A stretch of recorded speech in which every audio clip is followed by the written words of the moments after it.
skipping way ahead, but so maybe I should hold it for that point. Oh, well, okay. I guess it doesn't matter, but like, let's say this then. When they did that repeat thing, I like kind of took a step back and I was like, at that point, Christian Bale must have known that he knows. Yeah. Because he must have watched the tape of that conversation in the car. Well, correct. Because at that point, he did know. Did they show that? Yeah. I didn't see that. Yeah. So there's a section where he's just like going back and replays it like 2 or 3 times. No, Christian Bale did. Yeah. No, I'm talking about Diggs. The cleric Brandt. Because I'm sure. Why wouldn't they? Yeah, they have the same conversation. They have the exact same conversation. He responds with what Christian Bale originally said. Sometimes they miss him, Yeah, but I'll tell you when we get to that. I'll tell you why. Cool. So you get there and then you kind of find out that everything's kind of soulless. Everything's rated EC10 or something like that. Yeah. It's not E for everyone. Because they're announcing things that are getting banned every single day. Yeah. But yet they call the outskirts where they were at the Nether. Yeah. And the whole time. The Nether? Yeah. That's exactly it. Yeah. And the whole time when you get into the city, it's just over the like PA systems, and then you start getting this diatribe from or edicts, I guess, from the father. Yeah, you know about why it's all bad. He's a hologram, and they have the big giant television screen, and the first dude to stand up is the leader of the resistance. Right. Spoiler. You're like, that guy's a good actor. Yeah, that is it Jurgen or Jurgen? Something like that. Whatever. Armageddon. Yeah. Yes, Armageddon. Armageddon, dude. Yeah. And you get to kind of see him trace his partner's steps a little bit there. And he because he knows something's up because of the way he said, when we come back, I know why we do this. And he's like, do we? Yeah, exactly. Yeah. And you're like, well, isn't that obvious? Yeah, exactly. Whoops, you fucked up. Yeah. And then you get to see him, inject the drug before he kind of gets in there too. So, I mean, he's good at predicting. I guess that's why he's the best cleric. He's kind of predicting human emotion or what people will actually do. He puts himself in their shoes and goes, what would I do if I were them right now? And then predicts it that way. I guess, and then also has with like a superhuman ability to kind of feel what their thoughts are. Yeah. He has that conversation with the high count, or not from the high council, from the vice council, DuPont. Yeah. Where he's like, somehow I can sense, I put myself in there. I know kung fu. Yeah, but the two most important people in his life, he didn't have any fucking idea. No, right? Right? Yeah. So I mean, no, that's a weak point. Brock's like, I got to move on. Yeah. So he was busy out clericing and stuff. He wasn't spending time at home or with his partner. Yeah. His partner's on other missions so they can get more stuff done. Yeah, he was doing the same thing. Oh. Yeah, the Hounds of Release. Apparently, Jesus, the fuck. But this is where he kind of goes back. He figures out that he did not turn in the book, right? And he goes to the timekeeper, and he's got a big old spiral notebook. He's like, nope, Harry Potter. He didn't turn it in. Yeah, he didn't turn that in. Yep. Look for yourself. He's like, here, look. And so then they go out into the Nether, and he finds him in an old church or something like that. Yeah. I think it's an old church. I think so. That's a pretty epic scene, really, altogether, because he walks in. Sean Bean knows he's coming, because I think he figured out, he's like, fuck, I'm busted. Yeah, fuck it. I'm going to go read poetry in an old church in the Nether. Gonna read some Yeats. Yeah, because he finds out that he's been going out into the Nether later. Every night. Yeah, every night. Shit like that. We just thought it was police business. Nothing to see here. Yeah. Move along. Well, that scene is kind of weird, too. It's kind of creepy because he stands up right in front of him, and he kind of puts the book in front of his face after he reads the poem. Well, he doesn't want to look him in the eye. Yeah. I think that's what it is. And then he goes so slowly for his gun, he's just asking for him to shoot him, basically. No, he's giving him a reason to shoot him. Yeah. He's like saying, just do it. Just do it. Get it over with. I don't want to live in a world like this. Well, he's going to get burned up anyway, so why go through all that bullshit? Yeah, fuck that. I'd rather get shot in the shoot me in the head. Awesome. Well, it didn't end up shooting him in the throat or some shit, like right through the chest. I thought it was in his face, too. I thought it was right there. I don't care. Kind of like right in the center. Because I went think through he went the out, book, right? Yeah. And it was right in front of his face. But it was a shot down. Yeah, I don't know. Yeah. And He just immediately died. He wasn't like, gross. Sorry, but but he wasn't gurgling. He wasn't like gurgling. Like if you get shot in the throat, you're going to be like moving around for a little bit. Yeah, I just thought from the trajectory that it went back. That's why I thought. Well, when he's sitting in the room where he gets all of his stuff, you see the bullet hole in his throat. Or in his chest or something like that. Yeah, it's like right there. Yeah. So maybe he's just so badass. Maybe you're right. Maybe it's because it's the down. Yeah, because it was the down angle for it. Well, anyway. He kills his partner. Yeah, he kills his partner, and then he goes home. Because having a book. Yeah. That's death. That was an EC-10. Yeah. Rated EC-10. It really was. That's bad stuff. God. Yeah, and because all these people that emotional content. Well, we got a 2319. Yeah, 2319. Monsters Inc. Shout out. Yes, one of the greatest movies ever. Yep.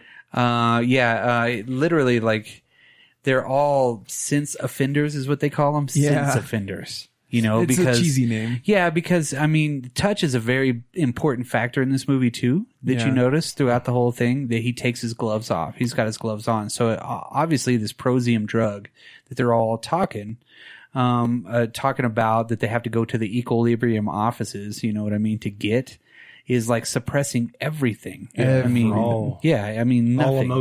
All emotion whatsoever except for smiling, I guess. I don't really think anybody smiles other than those two people. I think so, yeah. And like that happy I don't think feeling that they're when on it. Touch like a really soft blanket and you're just like, that's nice. Like you wouldn't have that feeling. You would just be like, it's a blanket. Yeah. Yeah. And then the obvious plot points of this is you have a totalitarian, government system. There's going to be a fucking There's going to be a fucking vice council. Yeah. That's a douchebag. Yeah. And then there's going to be an underground. The Hitler. Yeah. Swole Hitler. Yeah. Swoller. Oh my God. So, I mean, they're out there just destroying it. And the thing about it is, too, if the entire nether is destroyed like it looks, well, how is this shit surviving? Right. I mean, everything looks like it's been cleaned and pressed and fucking well, nice. They uncover it, and that's what they do, Yeah, they just burn it. They get rid of art.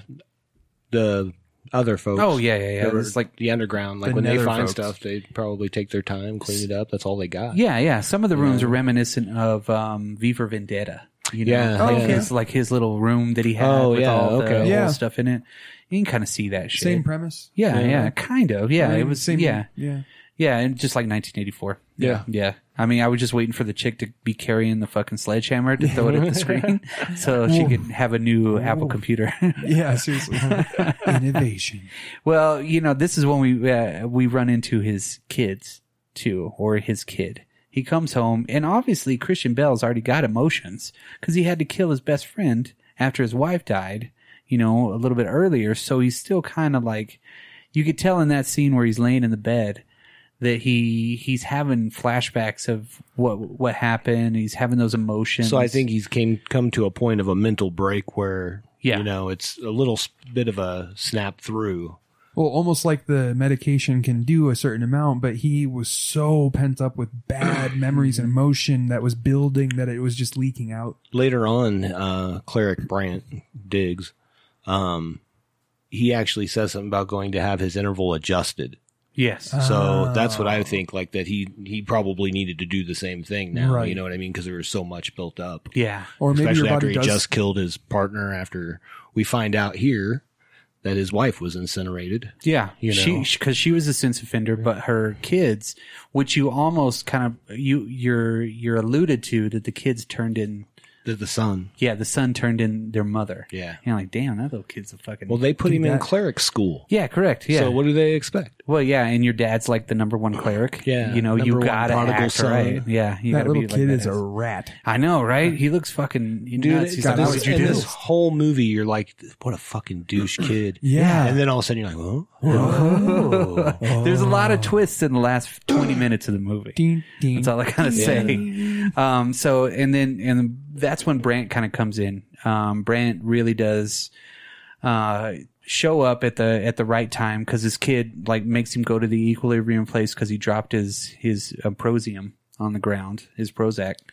And his son's like, hey, you're gonna fucking go get some new shit, aren't you? Right. He's like, I guess. No, like he was his father. Yeah. You're my kid, bro. Take a back seat. Yeah.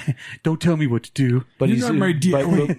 Wait a minute. For what he does, that's the perfect way he should be. Yeah. You know what I mean? And I do understand that it's actually correct for the story. Right. Yeah. Doesn't mean I can't hate that kid. Yeah. No, 100%. Everybody hates they that build kid. it that way. Yeah, for sure. Well, they do a good job. Yeah, they do a yeah. really good job They of do. you like hating that little bastard. Yeah. Anytime you hate, or like think about this as well. Anytime you hate somebody on the screen because of the acting, or like not because of bad acting, but because of the role they're playing, they're good. Yeah, absolutely. Yeah. Little kid was actually doing good. I think there was another famous actor that was trying out for that role or something like that. Another big guy.